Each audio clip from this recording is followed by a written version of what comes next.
So here's a crazy story, and I'm just going to quote what this video here had said about it, Law and Crime Network, and what they had said, how the conversation went down. You have this Cabriales, this 32-year-old woman. She was driving a car, and then you had these gangsters, or wannabe gangsters, this guy named Cordova right there, and that's an older picture of him. It was when he was 14. He was trying to move up in the gang world. He's going to be sentenced to life in prison with the possibility of parole in the Colfax Avenue slaying.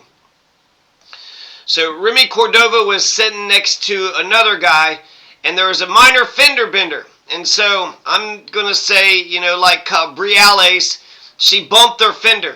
And since she bumped their fender, well, he wanted to be a tough guy. And so what did this Cordova, 14-year-old Cordova, had asked the gangster that he was with, should I bust on them? Meaning, should I pull out my AR-15 and just start shooting? Should I bust on them? And then the gangster that he was with says, do what you gotta do. So for a minor fender bender, he's going to pull out an AR-15 and then he's going to shoot and kill her. Now, he does maintain his innocence. There was a scene where they were interrogating him, and his mother started crying, and he had apologized to his mother, saying that he was sorry. Maybe he was saying sorry for the situation or whatever. But there was also trauma and abuse that was in that home as well. Because there was another, in Washington, this is in Colorado, in Denver. So that's where Cordova shot Cabriales, was in Denver. But in Washington State, you had a 14-year-old that got beat up with an HDMI cord. So I guess if all you're doing is just beating your son up all day long, well, you're probably not reading to him. You're probably not encouraging him to, reach for the stars. You're probably not the wind beneath his wings. You're probably not, pushing college or getting him to write any treatises or to read the Constitution. And what about just, morality and the law, So if you're just beating them up with that lady hit that 14-year-old, it was Young was her last name, like over 1,000 times. She hit him over 1,000 times with a HDMI cord, just whipping him, lashing him like they used to do in the antebellum era. And so I feel like a person could go one way or another. Either they'll succumb to the violence, or they'll internalize it, and they'll see that violence is right and proper and good. And then when they get bumped, somebody bumps their car, and they're trying to impress their friend, their gang member friend, well, they'll pull an AR-15, and then they'll blow her head off. So that's the conversation that went down. I guess we could read a couple of these details here. John Walsh, District Attorney. This comes out December of, last year, 2 months ago.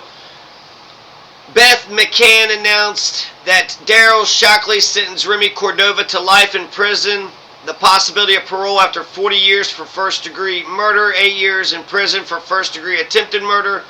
They'll run consecutively.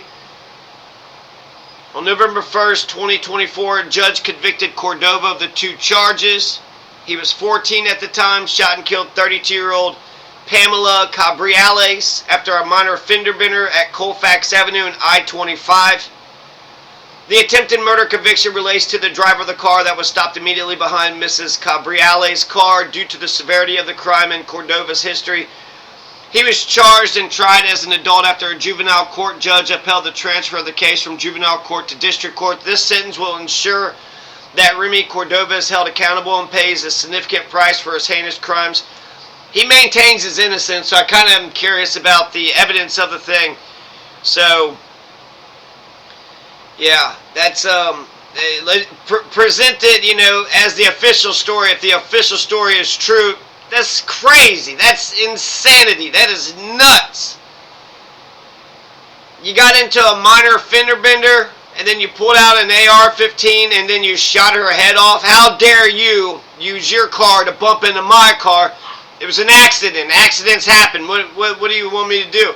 And then I wonder how bad the damage even was. A fender bender, so did they actually bend the fender, or was it just a bump that you couldn't even see a scratch on? Sometimes you could bump into a car and it didn't. You can't even tell that it was even bumped into because there's no damage whatsoever.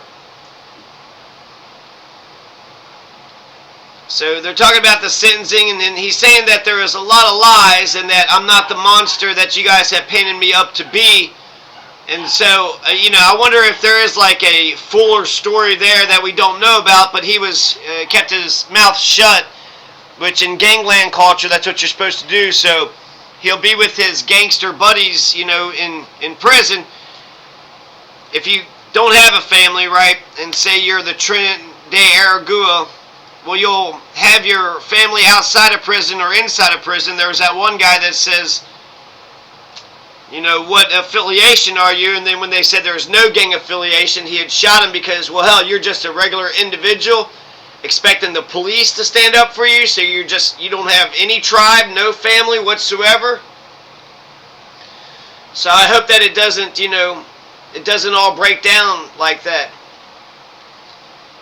So RIP to Cabriales, 32-year-old Cabriales, Pamela. She definitely, that's not justice. That's vengeance. That's just disgusting. That's just straight up bloodshed for bloodshed's sake. Man, did you see the way she looked at you, man? She disrespecting you, man. So RIP to Pamela Cabriales. RIP.